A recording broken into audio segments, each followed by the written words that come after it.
आज आपण 8 ते 9 महिन्याच्या बाळासाठी गाजरची प्युरी कशी बनवायची हे पाहणार आहोत. सर्वप्रथम गाजरचे असे काप करून घ्या आणि ते स्वच्छ पाण्याने 2 ते 3 वेळा वॉश करून घ्या.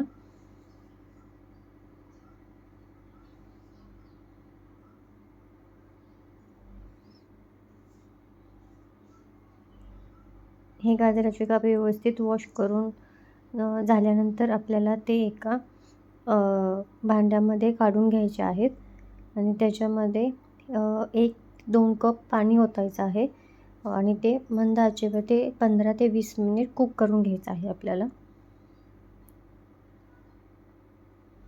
याच्यामध्ये साखर किंवा मीठ अजिबात वापरायचे नाही. गाजर गोड असल्यामुळे बाळ हे आवडीने खातं. त्याच्यामध्ये साखर वापरायची गरज नाही आहे किंवा गुळही वापरायची गरज नाही आहे. गाजर शिजताना जे थोडंफार पाणी शिल्लक राहिलं असेल तेही याच्यामध्ये घ्यायचं आहे. ते टाकून द्यायचं नाही आहे, कारण त्याच्यामध्ये सगळं जीवनसत्व आलेलं असतं. आणि याच्यामध्ये तुम्हाला जेवढी कन्सिस्टन्सी हवी आहे त्या प्रमाणात दूध ओतायचं आहे. मी अर्धा कप दूध घेतलेलं आहे आणि हे मिक्सरमधून बारीक करून घ्यायचं आहे. याची प्युरी करून घ्यायची आहे. तर अशा पद्धतीने याची प्युरी होऊन जाते.